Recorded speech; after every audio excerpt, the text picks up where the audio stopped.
Ce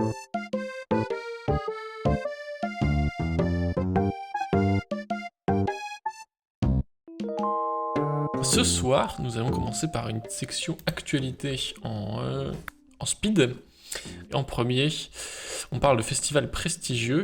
On va parler de festival de cinéma, et un des gros festivals de cinéma qui vient de faire ses annonces, c'est le festival d'Annecy, donc le bien connu festival international du film d'animation.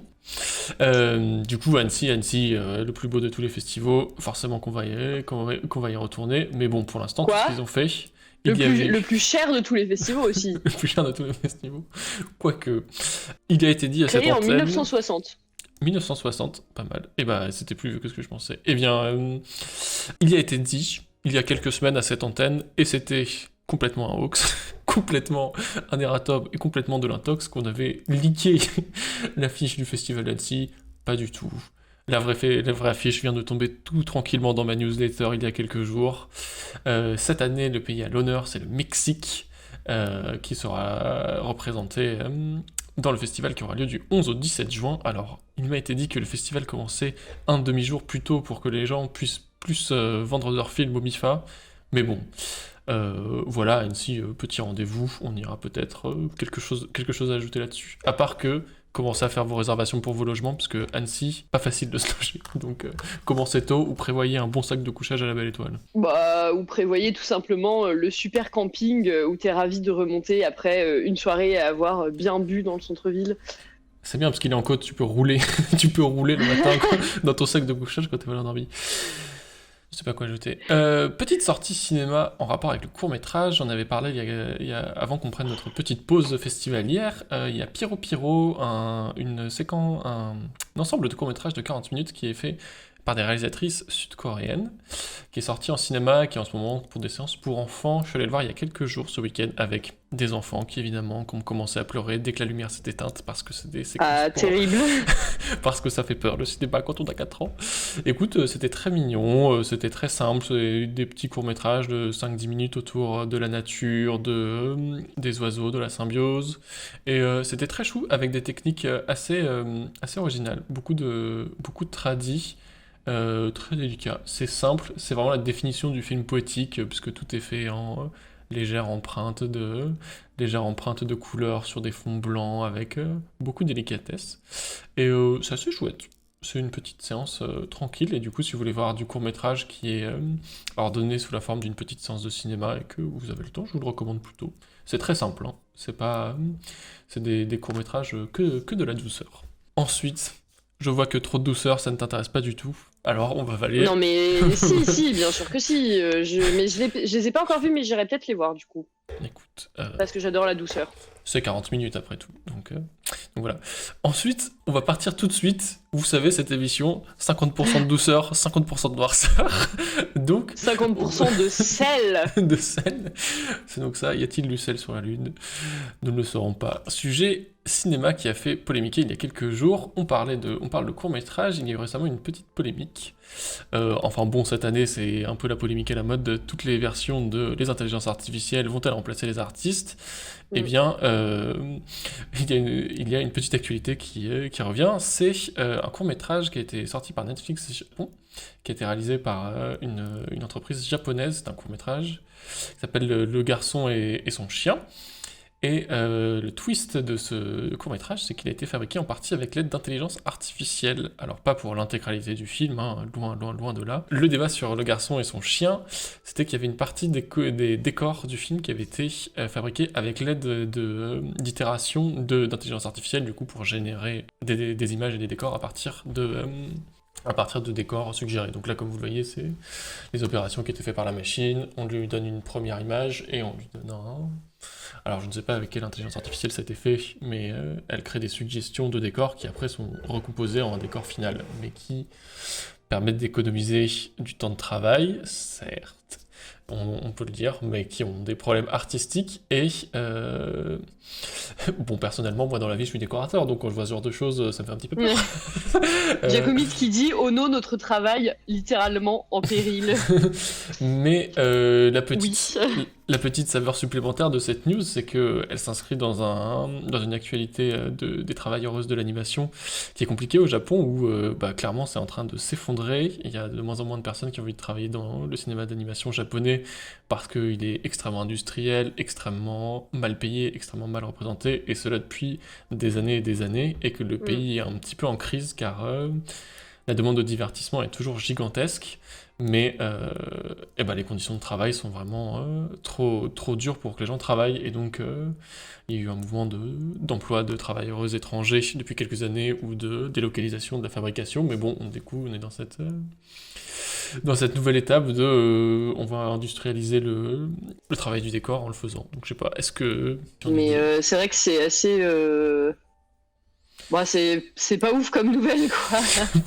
Ça ne fait pas très plaisir, mais puis ça commence à arriver de manière un petit peu ponctuelle partout, dans des petits jeux vidéo, dans du soutien. Alors, en fait, c'est encore trop tôt pour savoir à quel point ça va adopter, ça va faire perdre l'emploi à beaucoup de monde.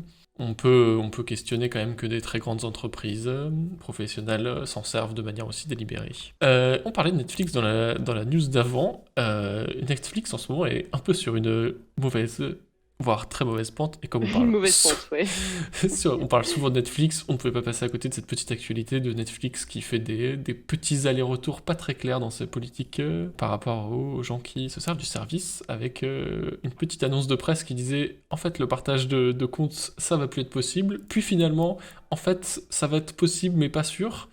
Il y a eu plein de déclarations très compliquées sur le fait que comme l'entreprise c'est la première fois depuis je crois une dizaine d'années que l'entreprise est en perte de chiffre d'affaires, et donc là ils sont en train de prendre des mesures un peu vénères pour empêcher les gens de partager leurs comptes, alors dans un but évidemment d'avoir plus de gens qui payent, mais bon, le service commence à être connu, être de moins en moins compétitif, de plus en plus, annule de plus en plus de séries, et compte une mauvaise qualité quoi, en fait ça baisse, hein, Netflix, c'est juste ça. Et voilà, même si ils ont encore des restes de programmes originaux qui restent, faut avouer que on sent que c'est sur la pente descendante Netflix en ce moment. Ensuite, une news très peu réjouissante, mais auquel on est un peu obligé de parler, parce Bah, que c'est ça fait important partie quand même. c'est très important d'en parler. Ça Enfin, fait en que... vrai, est-ce que c'est peu réjouissant? Finalement, c'est bien qu'il y ait des mesures qui soient prises, tu vois. Dans ce Oui, sens-là, mais... enfin, ça fait pas plaisir. Et dans ce sens-là, au moins, tu te dis, bon, au moins, il y a des réactions, quoi. Donc la news est la suivante. Justin Roiland, qui est le réalisateur et créateur de Rick and Morty, de Solar Opposites, je ne sais plus le nom français, et récemment d'un jeu vidéo qui vient de sortir qui s'appelle High on Life, est en procès actuellement pour des charges de violence domestique, de harcèlement et de séquestration. Sur plusieurs partenaires et femmes de son entourage. Donc, bah, c'est chaud, quoi. Pourquoi Encore un cas de harcèlement dans le milieu artistique. Ça arrive de plus en plus souvent. On a eu des mouvements MeToo, on va en reparler la semaine prochaine quand on sera dans la FIBD.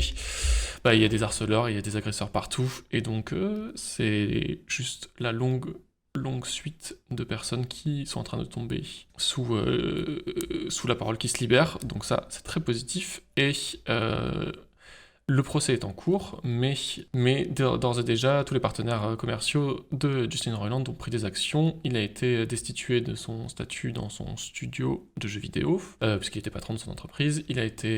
On lui a retiré la possession de séries sur lesquelles il avait travaillé, donc Rick and Morty et Solar Opposites. Et voilà, il est en train de perdre tous ses partenaires commerciaux, du coup, bah, bien fait pour sa gueule, hein, en fait, tout simplement. Globalement. Globalement, bien fait pour sa gueule. Donc voilà. Quoi, tu veux dire qu'il y aurait des ponts entre l'homme et l'artiste? Ah, ce n'est pas le sujet de cette émission, mais en tout cas, ici, on ne les sépare pas, voilà. Oh là là. Des nouvelles plus heureuses, c'est toi qui voulais en parler, donc je vais te laisser t'occuper de cette nouvelle, si tu veux bien. Oui, bon, je voulais en parler, je vais le mentionner extrêmement rapidement, étant donné que c'est un jeu auquel je n'ai pas joué, que je possède pourtant, mais je n'y ai pas joué, mais voilà, ça m'a J'avoue que ça m'a un peu fait rire parce qu'il y a donc la série The Last of Us qui est sortie. J'aurais bien voulu avoir des avis un peu généraux dessus, savoir si c'était grave, si genre, enfin grave entre gros guillemets, si on la regardait sans avoir joué au jeu. Bon, de toute façon, je n'ai pas Prime Vidéo, mais je demande, voilà, pour savoir, avoir des avis de personnes qu'on connaît sur cette série.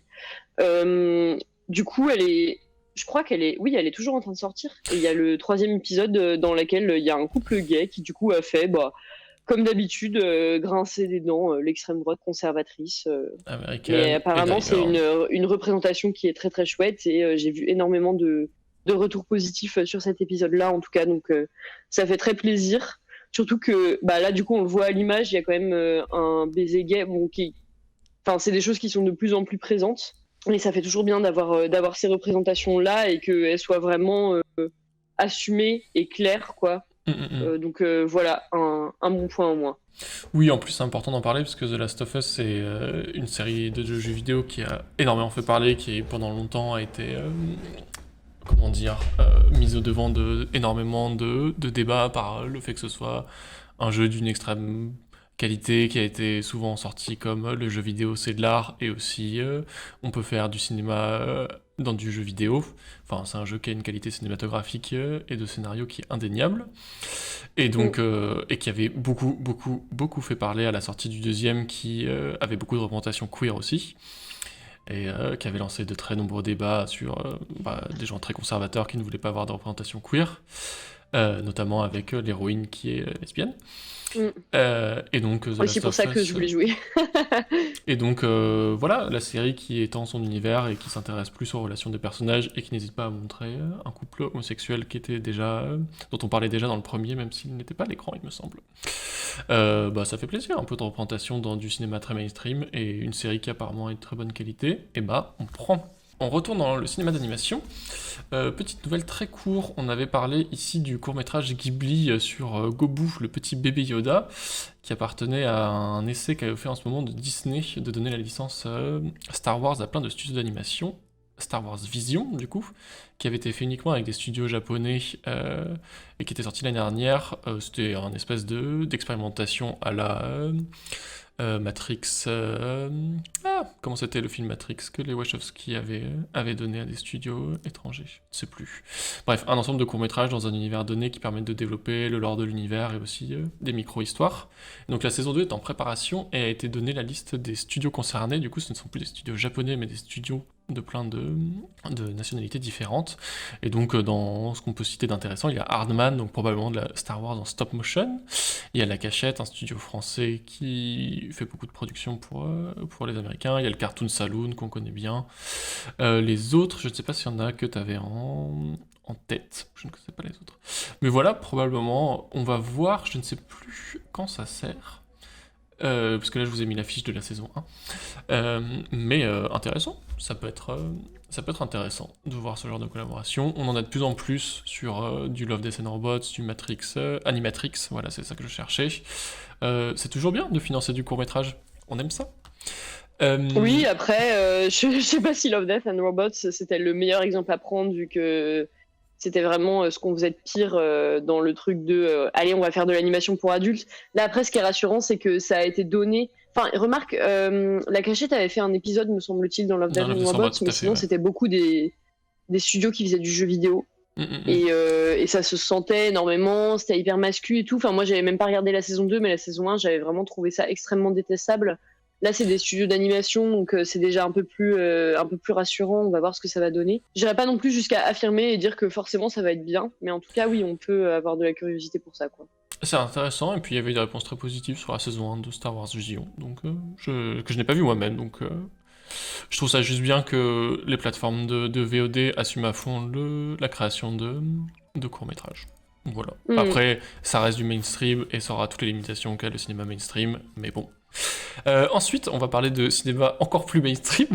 Nous allons parler très rapidement. Nous allons évoquer la cérémonie des Césars qui a donné ses nominations et qui va avoir lieu dans les prochaines semaines, prochains mois, je ne sais plus. Le meilleur long métrage d'animation qui était nommé au César. 24 février. 24 février. Voilà. Ah donc c'est pour bientôt. Meilleur long métrage d'animation, je ne sais plus lesquels tu as vu. Je sais que tu as vu Ernest et Célestine, Le Voyage en char à Bic, qu'on a tous les deux bien aimé et qu'on vous recommande, même si il ne détrône pas le premier. Oui, ça reste une suite, il y a quand même des petites faiblesses, notamment au niveau du scénario, des petits trucs un peu dommages, mais c'est vrai que c'était sympa.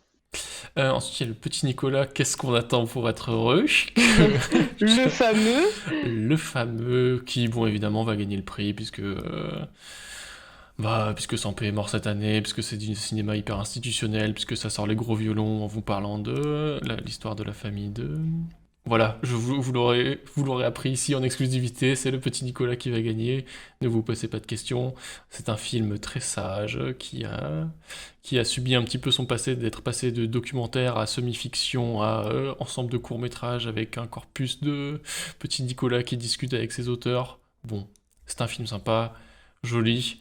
Est-ce que ça révolutionne le cinéma? Pas trop trop. Et enfin, Ma famille afghane de Mikaela Pavlatova, que j'ai vu aussi au cinéma, qui n'est pas resté longtemps au cinéma, alors je suis content de le voir affiché ici. C'est un film qui est un petit peu complexe, qui a une place, je trouve, par le fait que son propos est intéressant. C'est l'histoire d'une qui se marie avec un homme afghan qui vient faire des études dans son pays et qui va s'installer là-bas et qui parle de son quotidien sur place avec la montée du radicalisme sur le pays. Et c'est assez intéressant parce que par rapport à beaucoup de films de réfugiés qui sont sortis ces dernières années, ça prend le parti pris inverse de nous montrer le parcours autobiographique d'une personne qui va s'installer dans un pays que le cinéma européen a beaucoup tendance à juger et à critiquer en montrant que des récits de réfugiés.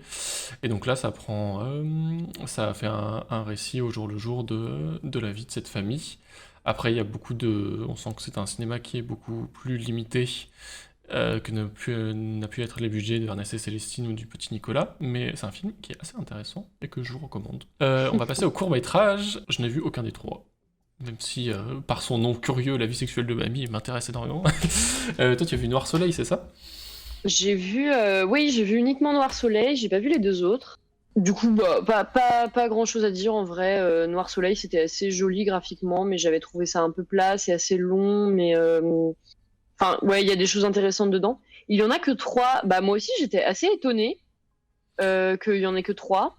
Écoute, c'est ce que j'ai trouvé sur le site des Césars, donc j'imagine que c'est la liste Mais oui, ça officielle. vient du site des Césars, ouais. Donc a priori, ça doit être comme ça. Après, en fait, à l'origine, les Césars, ça passe en deux temps, hein. D'abord, il y a une première liste qui sort avec des films éligibles, et ensuite, il y a une liste avec les véritables nominés.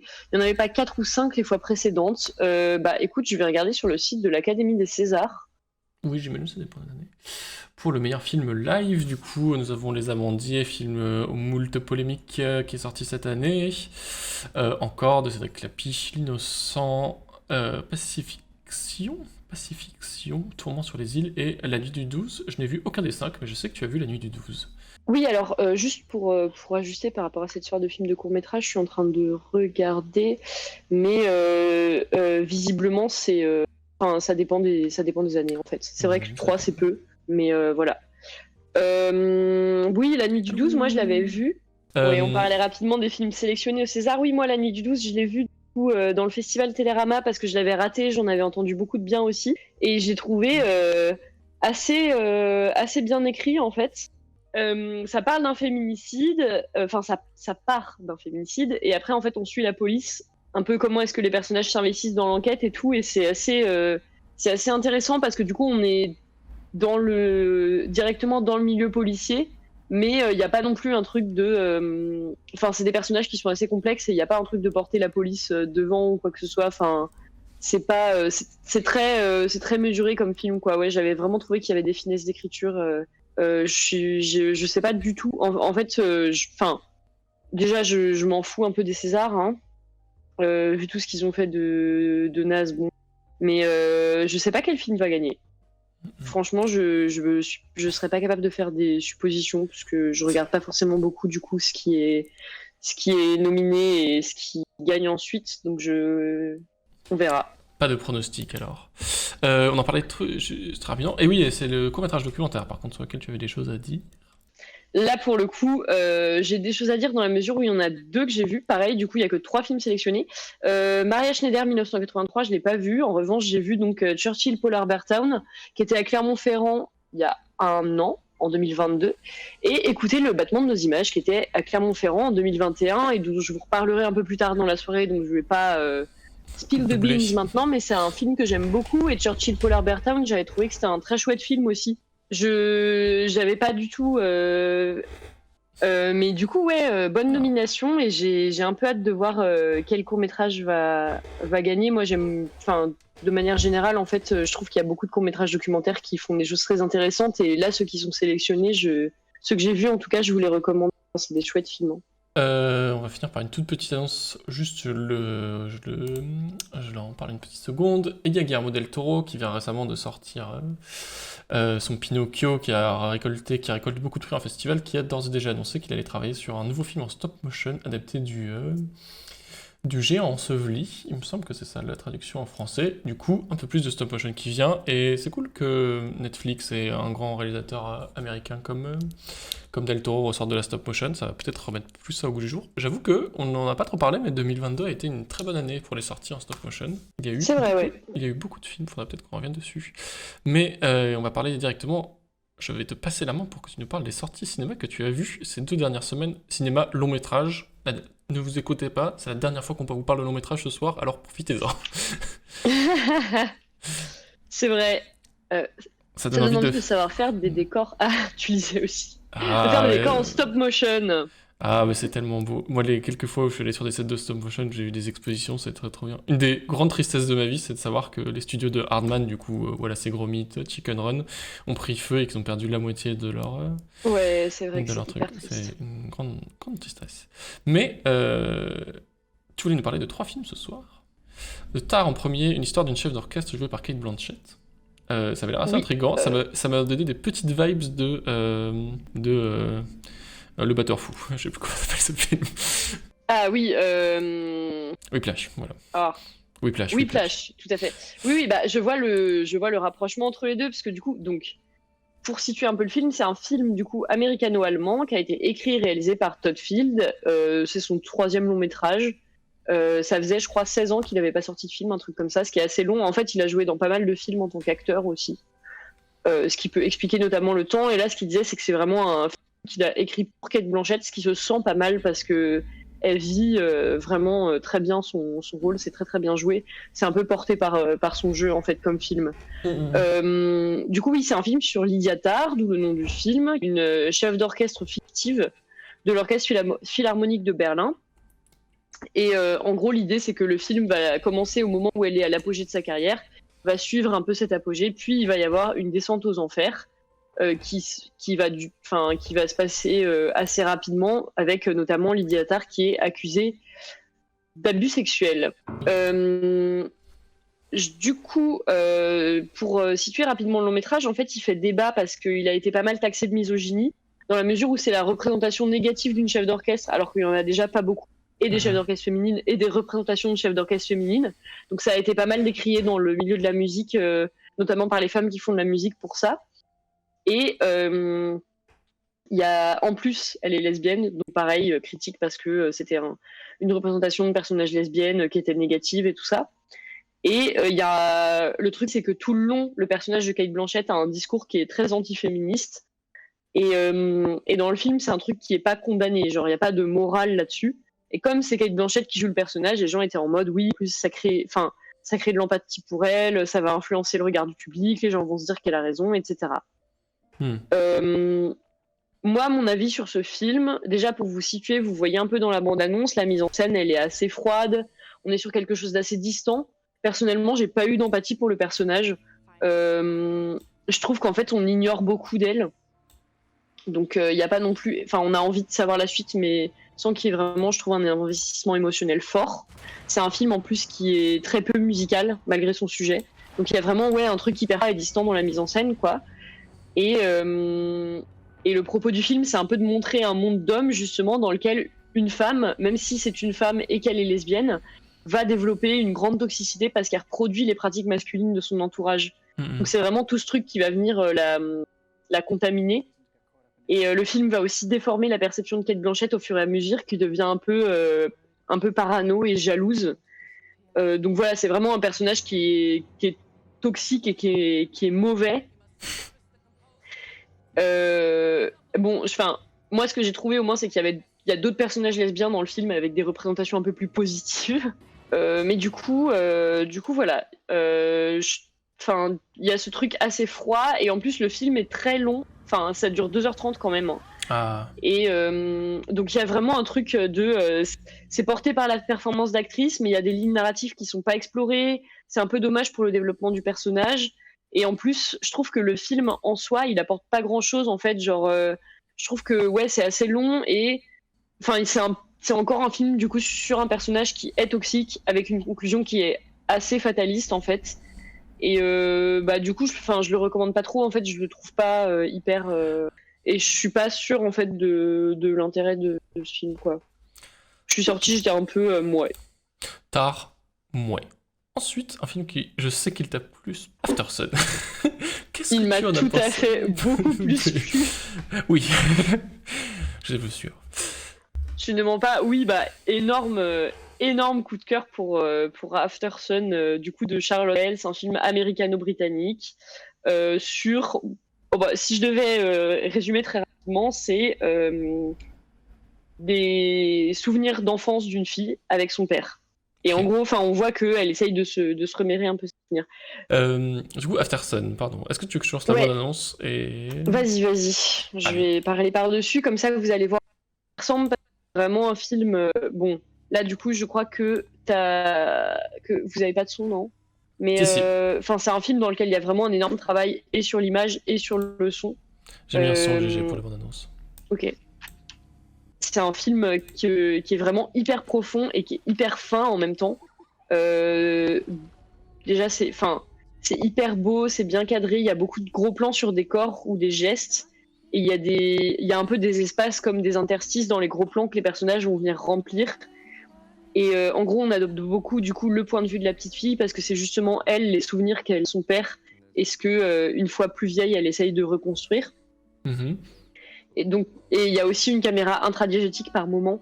Donc t'as vraiment enfin des trucs genre que elle va filmer directement avec la caméra de son père et aussi toutes les choses qu'elle va regarder et comment est-ce que son regard il s'accroche aux choses et qui passe d'une chose à l'autre.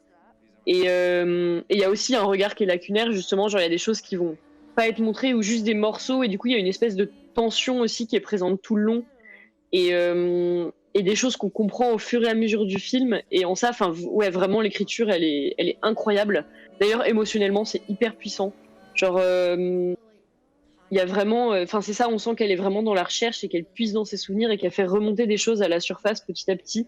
Et enfin, moi, j'ai été complètement happée, j'ai limite oublié de respirer. Enfin, vraiment, après, j'ai mis du temps à m'en remettre, quoi. Je pense que c'est un film qui va me marquer. Mhm. Comme je le disais, c'est un film qui aurait pu exister que au cinéma. Il y a vraiment genre tous les outils à sa disposition en fait qui sont utilisés. Il y a beaucoup de jeux sur les contradictions entre le son et l'image. Il y a c'est ça, plein de petits détails partout. Et c'est assez ouf parce qu'en plus c'est un premier film. Et du coup, il y a vraiment ce côté hyper personnel parfois et un peu brut d'un premier film. Mais en même temps, c'est super bien réalisé et écrit. Donc c'est assez incroyable qu'elle ait réalisé ce film. Voilà, Ok. vraiment, allez-y quoi. T'as une petite fibre pour les films nostalgiques. J'ai l'impression que tu me parles souvent de films qui ont cette petite teinte. Mais je pense que c'est l'effet pellicule et vieilles caméras vidéo qui me fait cet effet-là. Mais ça donne très Non, envie mais d'aller le c'est voir. aussi, enfin, vu que c'est un retour passé aussi, parce qu'en fait, il y a quand même des scènes où on la voit plus vieille et il y a une mise en parallèle où, genre, après, elle est en couple et elle a un enfant, tu vois. Mhm. Et du coup, il y a un peu une mise en parallèle de l'âge qu'elle a et l'expérience d'être parent qu'elle a, et mise en parallèle avec l'expérience d'être parent que son père avait et l'âge que son père avait. Enfin, en gros, la réalisatrice, elle a dit que justement, c'était inspiré de plein de trucs qu'elle avait vécu dans sa jeunesse. Et enfin, c'est hyper personnel aussi parce que c'est très inspiré de sa relation avec son père. Et elle disait que ce qui a lancé un peu le projet aussi, c'est des albums photos qu'elle avait retrouvés justement de périodes où elle était plus jeune. Et elle était surprise enfin de à quel point son père avait l'air jeune justement sur ses... Et enfin ouais, c'est un peu tout ce mélange de recherche de souvenirs et de regard rétrospectif. Mais oui, il y a quelque chose d'assez nostalgique dans le film, ouais. Et enfin oui, moi je peux le dire, hein, c'est un truc qui me touche pas mal, ouais. Ensuite, dernier film dont tu voulais nous parler, c'est Les Garçons de Provence. Alors ça, je sais que tu allais le voir tout juste hier, donc tu l'as encore bien en tête. Alors, c'est un peu compliqué de le résumer, donc je vais peut-être passer un petit peu plus de temps sur celui-là, parce qu'en fait, c'est un film en 3 segments qui présentent des situations communes, mais qui sont assez découpés les uns des autres. Ok. En gros, l'idée principale, donc le film s'appelle Des garçons de province, l'idée c'est que on a 3 segments qui présentent 3 situations de personnages qui vivent ou qui viennent à la campagne et qui vont être plus ou moins en décalage avec leur entourage, et le film raconte un peu leur choix et comment est-ce que eux, ils vont se positionner ou chercher à se positionner par rapport à ce décalage-là. Ok. C'est ça, quelle démarche ils vont faire. C'est un film avec notamment la vie de Bertha, que vous voyez en arrière-plan, qui était dans la première saison de Drag Race France. Voilà, je dis ça, je dis rien, juste... ça m'a fait très plaisir de la voir dans ce film, voilà. Qu'est-ce que c'est que ce clientélisme? C'est facile de m'acheter, hein. Drag Race France, très facile. On t'offre des places, je pense que tu vas distribuer des tracts pendant 6 mois après. Mais donc, c'est un triptyque ou c'est 3 histoires c'est 3 histoires à la suite ou c'est 3 histoires mélangées? C'est 3 histoires à la suite, mais qui font partie du même long métrage, et c'est pas... Enfin, ouais, c'est plus 3 segments que vraiment un triptyque, et il y a quand même une conclusion générale par rapport à ça. Enfin, en gros, le premier segment, tu peux mettre la bande-annonce, hein, n'hésite pas. Le premier segment, c'est donc un groupe de cabaret parisien qui va faire un show dans un restaurant, qui est du coup le segment avec la Big Bertha, qui est le segment que j'ai trouvé un peu le plus juste du film. Genre, en gros, il y a vraiment un décalage entre le groupe de Parisiens qui arrivent, qui sont assez insupportables et qui imposent genre leur regard et leur référentiel dans un milieu qui est plus rural en fait que celui où ils vivent au quotidien et qui a des codes différents. Et les restaurateurs qui les accueillent, qui sont du coup un couple gay, avec un mec qui est un peu... qui a pas vraiment de contrôle sur sa vie, qui avec ce passage fantasme un peu le cabaret et une autre vie, et du coup qui rêve d'évasion mais sans réaliser ce rêve. Et donc c'est un peu le décalage entre les deux comme ça, et ces différents mondes qui s'entrechoquent et ces personnages qui se rencontrent avec toutes les difficultés que ça peut représenter. Le segment 2, c'est sur un personnage qui assume un peu sa queerness, et donc on le voit en fait traverser la ville qu'il habite en talons. Et c'est un segment que j'ai trouvé un peu moyen. Enfin, en gros, le personnage est beaucoup moins développé que dans les autres segments. Donc j'avais un peu l'impression que c'était plus un symbole qu'autre chose, et on comprend ce que ça représente, mais je trouve que ouais, il y a un peu un sous-développement de personnage, quoi. Et en gros, c'est vraiment l'idée d'un personnage qui veut pas se laisser enfermer dans la vie rurale, ou les sentiments qu'un mec éprouve pour lui, mais qui est un mec où avec qui apparemment quand ils ont des relations, ils doivent se cacher et tout. Et en gros, il y a vraiment ce décalage entre un personnage qui s'assume totalement et qui veut pas du coup se laisser enfermer par un autre qui est plus... Bah ouais, c'est ça, qui est pas assumé, quoi. Et qui va partir précisément pour aller dans un endroit où il pourra plus exprimer qui il est, quoi, et avoir cette libération-là. Et le troisième segment, c'est un Parisien qui revient à la campagne chez sa famille et qui en gros se retrouve chez un vieux mec, que j'appellerais le vieux mec, voilà, qui prend des photos de personnes jeunes, et voilà, il y a des bails d'inceste et ok.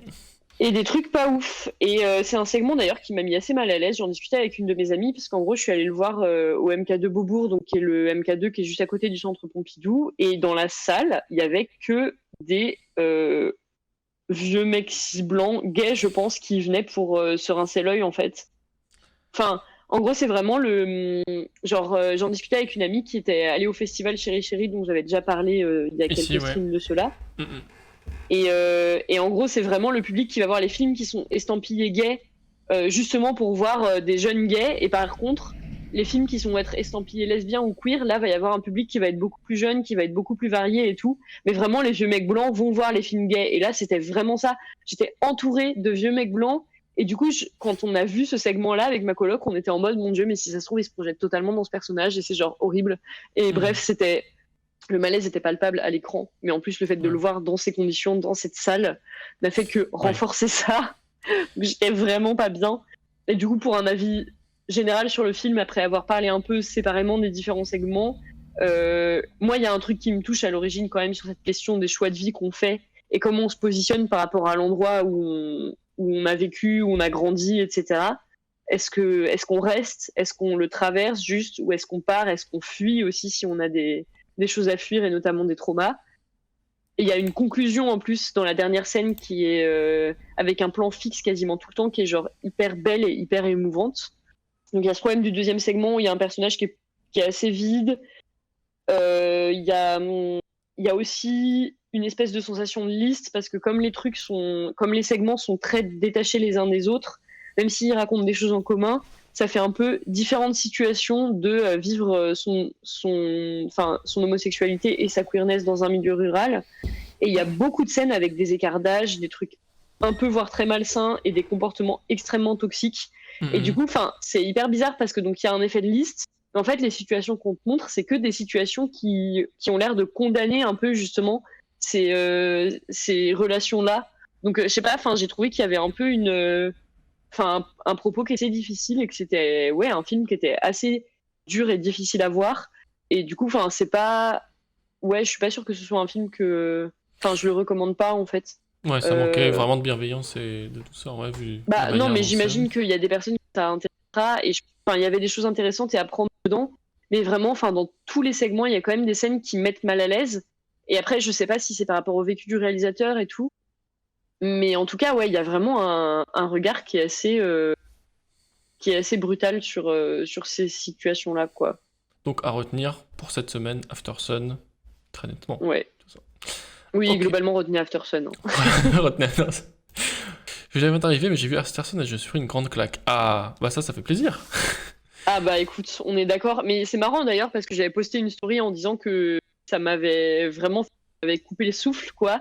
Et il y a énormément de personnes qui m'ont répondu « Oh là là, mais moi aussi, ça a été vraiment hyper fort comme film et tout. » ça fait plaisir de voir qu'on peut être assez nombreuses à être touchés par un film de cette manière-là, quoi. Et surtout, dans les personnes de notre génération aussi, on avait pas mal qui étaient touchés apparemment. Bah écoute, moi je pense que je vais aller le voir demain, tout simplement. Bah écoute, j'espère que tu apprécieras. Tu pourras nous dire la semaine prochaine ce que tu en as. Écoute, je ferai un petit retour d'expérience.